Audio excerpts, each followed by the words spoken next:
Бүгінгі тақырып бізде алдыңғы видеоның бір жалғасы болды, еркектерге арналған да мүшенің эрекциян жайында. Алдыңғы видеода мен айтқанмын, неге төсек қатынас кезінде еркектің мүше түсіп қалады, яғни эрекция түсіп қалады да, тұрмауы. Ал бүгінгі тақырып бұл неге негізінен маған қызық, себебі осы сұрақ менің идея ешқашан келмес еді, бірақ оқырман арасында осы сұрақтар өте көп келеді. Қызық. Мүмкін шынымен де бір мәселе шығарды, неліктен осыны сұрай берді. Мүмкін, білмеймін, сіздің пікіріңіз болса, тоже пікір қалдырыңыз, қызық да, неге осы мәселе көп еркектерге маңызды. Жазыңыз да. Енді тақырыпқа келейік, неге екіншісіне тұрмайды.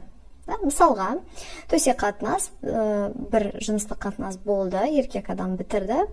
Енді екіншісіне бару үшін мүше тұрмайды. Мына жерде менің ойымша, көп еркектер мүмкін бұрында жақсы тұрған да, а потом вообще тұрмай қалды. Или тұрады, бірақ ұзақ тұрады да, осындай болуы мүмкін. Ең бірінші айтатыным, мен дәрігер маман емеспін, және де осындай видео түсіргенде мен міндетті түрде білікті мамандармен, осы видео уролог-андролог маманмен ақылдастым, сұрадым, және де сіз сол дәрігерге көрінем, сұрайым, сөйлесем, жазылам десеңіз, консультацияға астына жазып қоям да сілтемелерін. Енді неше минут болу керек, яғни сіз бірінші төсек қатынасқа түстіңіз, енді екіншісіне бару үшін неше минут өту керек.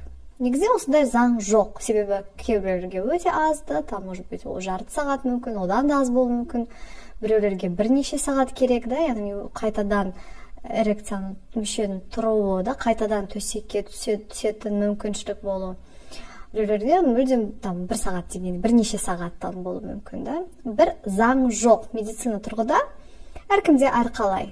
Мына жерде еркек адам өзі примерно біледі, ол қай жастан төсек қатынасқа түсті, қаншалықты денесі, организм ағзалары өзгеріп жатыр. Бұрында қалай болды, қазір қалай болды. Мысалға, сіз үйленгенде қалай болды, уже тұрақты үйленгеннен кейін қалай сізде да, примерно сіз білесіз, әркімде әрқалай. Егер де мысалға бұрында жақсы да болған, определенный бір уақытта, а қазір өте ұзақ болып кетті, или вообще тұрмаса да, но бірақ та басқаша.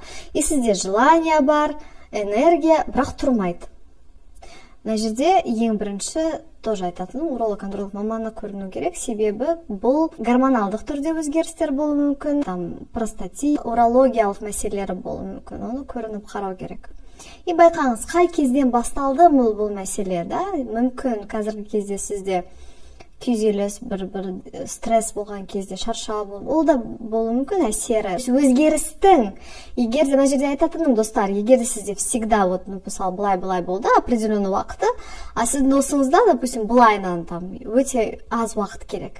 Қарамаңыз оны, себебі әр еркек кісіде, әр қалай сіз айта алмайсыз, да? Еркек өзі сезет денесімен, да, дайын емес деген. Это прям уже сіз төсек қатынас бастаған кезден бастап қарайсыз. То есть бірінші қараңыз, қазіргі сатыда, қазіргі өмірлік кезінде сізде қалай психология тұрғыдан да күйзеліс, стресс жоқ па.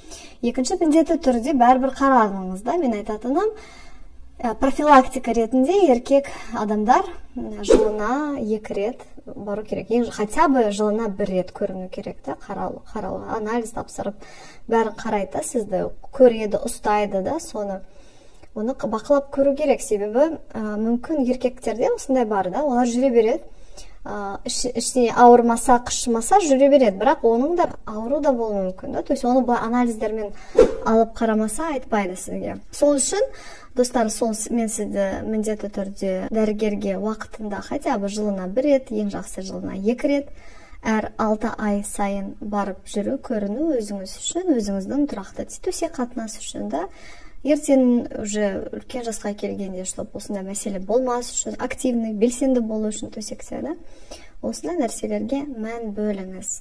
Менің оқырман арасында әрине жастар өте көп, то есть жастардан үлкенге дейін аудитория менде кең, да, үйленбеген жігіттер бар, үйленген, аталар бар, да, уже үлкен кісілермен оқиды, да, то есть әркімге әрқалай, конечно, сіз әркім өзіңізге керекті нәрсені аласыз. Так что осы видеоны былай толықтап кетсек, ең бірінші өзіңіздің неше минут сізде тұрақты соны бақылаңыз. Егер де сіз өте жас болсаңыз, бақылап көріңіз да, денеңізде, егер де сізде, в принципе, физиология, денсаулық жағынан ешқандай мәселе жоқ.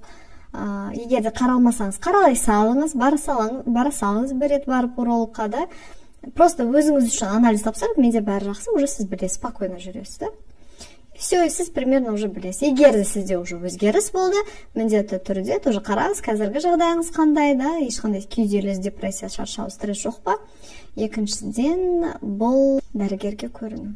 Сұрақтарыңыз болса, осы видеоны астына қалдырыңыз, және де мен сізге осындай қысқа да нұсқа видео салып отырамын. Рахмет, сау болыңыз.